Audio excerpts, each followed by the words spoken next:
Hello everyone, तो कैसे हो सब लोग। तो आज के इस वीडियो लेक्चर में हम पढ़ेंगे मैग्नेटिक फील्ड और ओरस्टेड एक्सपेरिमेंट और बायो-सेवर्ट लॉ पढ़ेंगे। तो चलिए शुरू करते हैं। Magnetic field,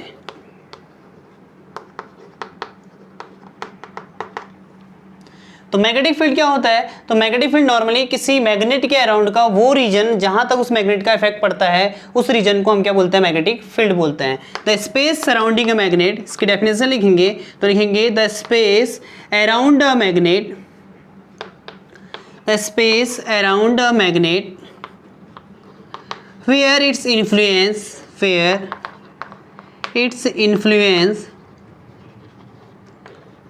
can be observed is called magnetic field। किसी मैग्नेट के अराउंड का वो रीजन जहां तक उस मैग्नेट का इफेक्ट पड़ेगा उस रीजन को हम क्या कहेंगे, मैग्नेटिक फील्ड कहेंगे। जैसे लाइक यहाँ पर हमने एक मैग्नेटिक मटेरियल रख दिया, मैग्नेट रख दिया जिसके दो पोल होते हैं, नॉर्थ और साउथ पोल। तो इस मैग्नेट का इफेक्ट जहां तक पड़ेगा, लेट में यहाँ पर कोई मैग्नेटिक मटेरियल लाया, ठीक है, कोई एक मैग्नेटिक मटेरियल लाया, दूसरा मैग्नेट लेके आया, मान लो नॉर्थ और साउथ पोल, ठीक है, एक बाहर मैग्नेट आया। तो इस मैग्नेट का इफेक्ट अगर इस पर यहाँ तक पड़ेगा, जिस डिस्टेंस तक ये मैग्नेट इस पर अपना इन्फ्लुएंस डालेगा, मीन्स कि जिस डिस्टेंस तक ये मैग्नेट इस पर मैग्नेटिक फोर्स अप्लाई करेगा, वो जो डिस्टेंस है उस रेंज के अंदर जो फील्ड आएगा, जो रीजन आएगा, उस रीजन को हम क्या बोलते हैं, मैग्नेटिक फील्ड बोलते हैं। ठीक है, अब मैग्नेटिक फील्ड जो होता है इसको रिप्रेजेंट करते हैं किससे, बी से रिप्रेजेंट करते हैं। Like electric field, magnetic field भी क्या होती है, एक वेक्टर क्वांटिटी होती है। ठीक है, तो यहां पर लिख देंगे this is also vector quantity. ये क्या होती है, एक वेक्टर क्वांटिटी होती है। अब वेक्टर क्वांटिटी होती है, अब अगर वेक्टर क्वांटिटी होती है तो उसकी डायरेक्शन होती होगी। तो डायरेक्शन कैसे निकालते हैं, तो इसकी डायरेक्शन निकालने के लिए बहुत सारे रूल्स होते हैं, like right hand thumb rule, right hand thumb rule. तो डायरेक्शन निकालने के इसका जो रूल हुआ कौन सा हुआ, राइट हैंड थंब रूल। अब राइट हैंड थंब रूल भी आगे जो वीडियो लेक्चर आएगा उसमें पढ़ेंगे राइट हैंड थंब रूल क्या होता है। ठीक है, नेक्स्ट आएगा इसका जो इसकी यूनिट होती है, जो इसको हम मेजर करते हैं, यूनिट जो होगी इसकी मैग्नेटिक फील्ड की यूनिट होती है इसकी टेस्ला। किसकी मैग्नेटिक फील्ड यूनिट क्या होती है, टेस्ला होती है। ठीक है, तो ये हो गया हमारा मैग्नेटिक फील्ड। नाउ अब मैग्नेटिक फील्ड के बाद जो हमारा नेक्स्ट टॉपिक है वो है हमारा ओरस्टेड एक्सपेरिमेंट। ओरस्टेड एक्सपेरिमेंट,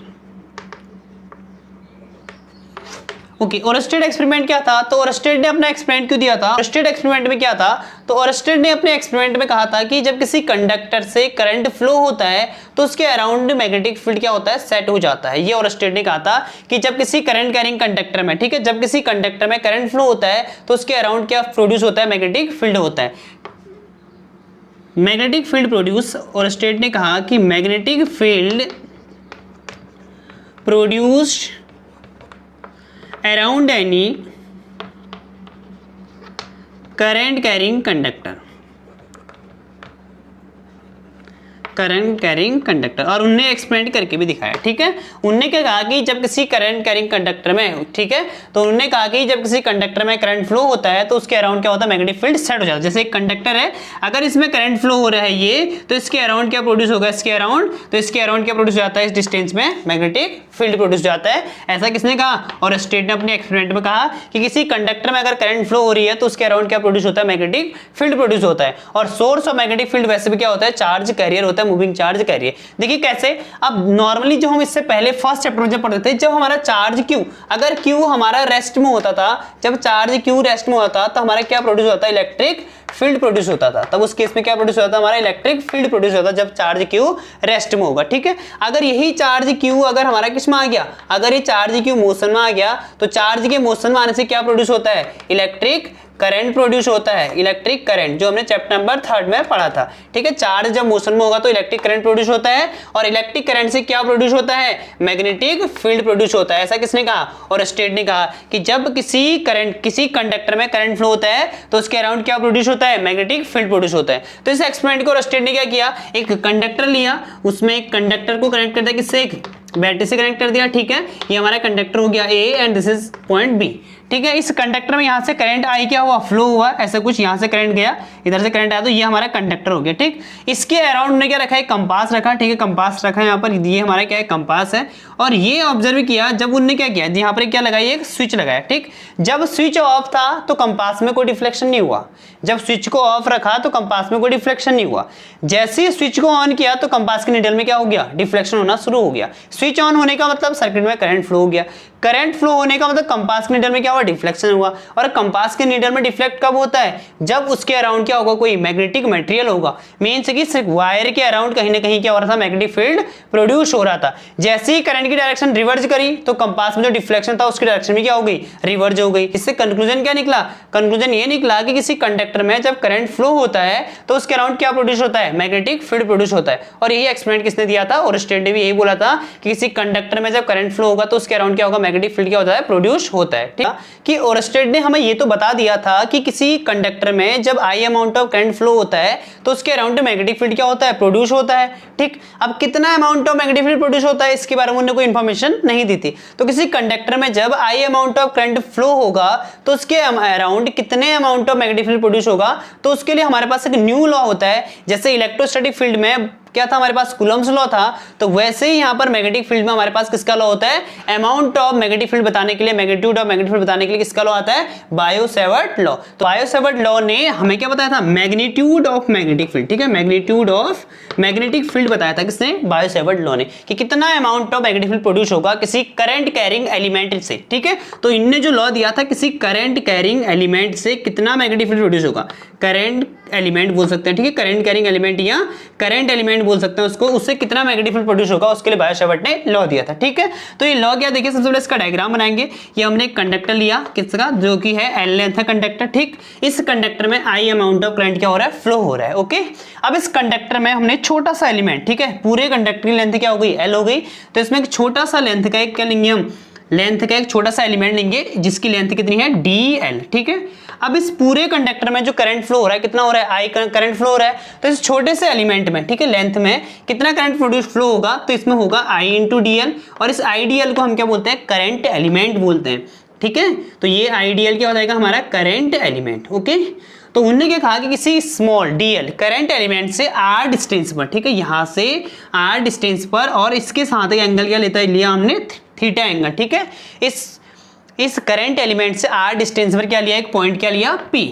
ठीक है, जो कि इस डीएल के साथ क्या बना रहा है, एंगल थीटा बना रहा है। ठीक है, इस पॉइंट पी पर मैग्नेटिक फील्ड का फॉर्मूला बताया बायो-सेवर्ट ने। ठीक, अब इस पॉइंट पी पर कितना amount of magnetic field produce होगा, तो बायो-सेवर्ट ने कहा कि, तो बायो-सेवर्ट ने कहा कि इस करंट एलिमेंट से इस पॉइंट पी पर जो मैग्नेटिक फील्ड प्रोड्यूस होगा वो किन किन फैक्टर पर डिपेंड करेगा। तो उन्होंने पहला कहा, देखिए जब पूरे एल लेंथ है कंडक्टर है उससे मैग्नेटिक फील्ड बी प्रोड्यूस होगा, तो छोटा सा एलिमेंट है, तो छोटा सा एलिमेंट मतलब डीएल है, डीएल लेंथ से जो मैग्नेटिक फील्ड प्रोड्यूस होगा कितना होगा, डीबी होगा। छोटे से एलिमेंट डीएल से जो मैग्नेटिक फील्ड प्रोड्यूस होगा वो डिपेंड करेगा आई, कितना अमाउंट ऑफ करंट इस कंडक्टर में फ्लो हो रहा है। दूसरा जो डिपेंड करेगा डीबी, वो डिपेंड करेगा कि उस लेंथ ऑफ जो डीएल है, इस करंट एलिमेंट की लेंथ है, उस पर डिपेंड करेगा। थर्ड जो उन्होंने बताया जो डीबी है वो डिपेंड करेगा इन दोनों के बीच के साइन ऑफ एंगल पे, मतलब साइन ऑफ थीटा पे।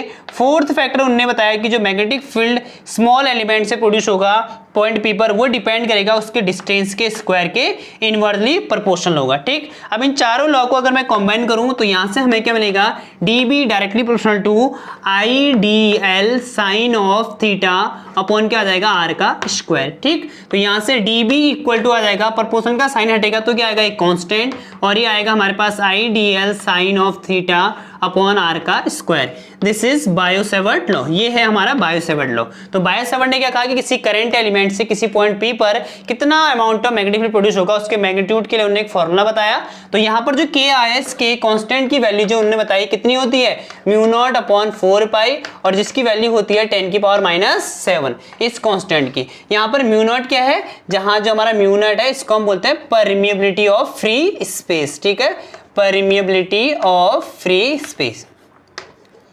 Permeability of free space. Permeability क्या होती है, तो परमिएबिलिटी किसी मीडियम की वो एबिलिटी होती है, वहां पर अगर हम किसी मैग्नेटिक मटेरियल को रख देंगे तो कितना मैग्नेटाइजेशन होगा, the ability of a medium to magnetize any magnetic material, किसी मैग्नेटिक मटेरियल को मैग्नेटाइज करने की जो एबिलिटी होती है किसी मीडियम की, उसको हम बोलते हैं परमिएबिलिटी, जिसको हम किससे रिप्रेजेंट करते हैं, म्यू नॉट से। खाली अगर सिंपल म्यू नॉट की बात करेंगे तो म्यू नॉट की वैल्यू कितनी हो जाएगी, 4 पाई इंटू 10 की पावर -7 हो जाएगी। ओके, तो अब इस म्यू नॉट की वैल्यू को अगर हम यहाँ पर रखें तो हमें फॉर्मूला क्या मिलेगा, तो बायो-सेवर्ट लॉ हमारे पास जाएगा डीबी इक्वल टू आ जाएगा mu naught upon 4 pi I D L sine of theta upon R का स्क्वायर। तो ये हो गया हमारा बायो-सेवर्ट लॉ, ठीक है। तो इतना मैग्नेटिक फील्ड प्रोड्यूस होगा इस करंट एलिमेंट से पॉइंट पी पर। नाउ अब हमने क्या पढ़ा कि जो मैग्नेटिक फील्ड होता है वो क्या होता है, वेक्टर क्वांटिटी होती है। अगर मैग्नेटिक फील्ड वेक्टर क्वांटिटी होती है तो इस पॉइंट पी पर इस करंट एलिमेंट से जो मैग्नेटिक फील्ड प्रोड्यूस हुआ डीबी, ठीक है, उसकी डायरेक्शन क्या होगी, तो उसकी डायरेक्शन के लिए हमारे पास जो रूल होगा, जो डायरेक्शन के लिए रूल हम यूज करेंगे उसको हम बोलते हैं राइट हैंड थंब रूल, ठीक है। राइट हैंड थंब रूल का यूज करेंगे हम डायरेक्शन फाइंड करने के लिए, राइट हैंड थंब रूल। तो राइट हैंड थंब रूल क्या बोलता है, तो राइट हैंड थंब रूल बोलता है कि अगर हम किसी कंडक्टर को अपने राइट हैंड में इस तरीके से पकड़े कि अब जो हमारा थंब है वो करंट की डायरेक्शन में इंडिकेट कर रहा होगा, तो जिस डायरेक्शन में हमारे फिंगर कर लोगे वो डायरेक्शन किसकी होगी, मैग्नेटिक फील्ड की होगी। लाइक देखिए यहां पर करंट किस डायरेक्शन में फ्लो हो रहा है, करंट जो फ्लो हो रहा है अपवर्ड डायरेक्शन में, तो करंट के डायरेक्शन में क्या रखेंगे, अपने थंब को रख देंगे ऐसे और फिंगर जिस डायरेक्शन में कर्ल करेंगे, तो फिंगर को कर्ल करा हमने इनसाइड कर्ल हो रहे हैं, तो जिस डायरेक्शन में फिंगर कर्ल होंगे वो डायरेक्शन किसकी होगी, मैग्नेटिक फील्ड की होगी। तो देखिए कंडक्टर में करंट कहां की ओर को फ्लो हो रही है, अपवर्ड, और पॉइंट पी पर जो फिंगर कर्ल होगा कहां की ओर को हो रहा है, इनवर्ड। तो मींस जो मैग्नेटिक फील्ड होगा हमारा पॉइंट पी पर वो कैसे होगा, इनवर्ड होगा, और इनवर्ड कैसे होगा, perpendicular to the plane of board, ठीक है, perpendicular to the plane of board, inward होगा और परपेंडिकुलर होगा प्लेन ऑफ बोर्ड के। अब जो इनवर्ड मैग्नेटिक फील्ड होता है तो उसको कैसे रिप्रेजेंट करते हैं, उसको हम क्या रिप्रेजेंट करेंगे, क्रॉस साइन लगा के उसको रिप्रेजेंट करते हैं। इनवर्ड मैग्नेटिक फील्ड अगर कहीं पर भी दिखाना होगा अपनी नोटबुक में तो हम क्रॉस साइन लगा के दिखाते हैं, ठीक है। अगर ये वाला साइन है तो मींस अगर क्रॉस का साइन है तो क्रॉस साइन का मींस हुआ कि मैग्नेटिक फील्ड कैसे है, इनवर्ड है to perpendicular to the plane of board या perpendicular to the plane of paper, ठीक। अगर ये वाला साइन है ऐसा लगा रखा तो इसका मतलब मैग्नेटिक फील्ड क्या है, आउटवर्ड है। तो इस तरीके से मैग्नेटिक फील्ड को रिप्रेजेंट करेंगे, ठीक। इनवर्ड होगा तो क्रॉस साइन से और आउटवर्ड होगा तो उसको बीच में डॉट साइन से रिप्रेजेंट करेंगे, ओके। नेक्स्ट हम करेंगे vector form of Biot Savart law, ठीक है। बायो-सेवर्ट लॉ का वेक्टर फॉर्म क्या होता है, ठीक है। तो सबसे पहले हम बायो-सेवर्ट लॉ लिखेंगे, किसी करंट एलिमेंट जो मैग्नेटिक फील्ड प्रोड्यूस हो रहा था उसके लिए फॉर्मूला क्या था, तो डीबी इक्वल टू था फॉर्मूला हमारे पास mu naught upon 4 pi I D L sine of theta upon क्या हो जाएगा, आर का स्क्वायर। थीटा क्या था, जहां पर हमारा थीटा था एंगल बिटवीन आर और डी एल के बीच का एंगल था। नाउ इन वेक्टर फॉर्म के लिए हम इसके ऊपर वेक्टर का साइन लगाएंगे, म्यू नॉट अपॉन 4 पाई क्या होता है, constant I D L sine of theta upon R का स्क्वायर इनटू यहां पर क्या जाएगा, आर कैप, ठीक है। जब वेक्टर फॉर्म लिखेंगे तो यहां पर क्या लगा देंगे हम, आर कैप। नाउ सिंस देखिए unit vector R cap equal to क्या होता है, वेक्टर आर अपॉन क्या होता है, मॉड ऑफ आर, ओके।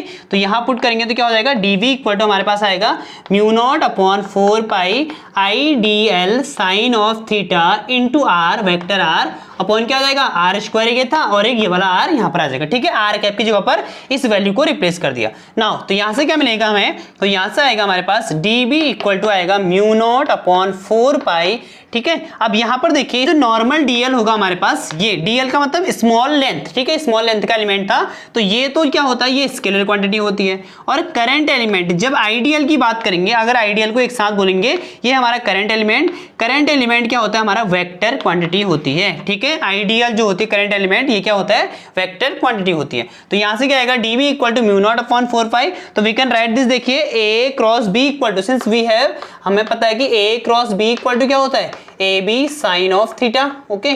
अगर A cross B equal to A B sine theta, तो यहां देखिए A B sine of theta, तो वी कैन राइट दिस, हम इसको ऐसे लिख सकते हैं, IDL cross vector R upon क्या लिख देंगे, आर का cube. This is vector form of Biot Savart law, ठीक है। तो dB equal to mu naught upon 4 pi IDL cross R upon R का क्यूब। यहां पर देखिए आईडीएल भी वेक्टर क्वांटिटी है, दिस इज आल्सो वेक्टर, तो क्या हो जाएगा, A cross B sine of theta, तो ये क्या होता है, ए बी साइन थीटा हो गया, तो we can write this A cross B, तो आईडीएल क्रॉस आर, ओके।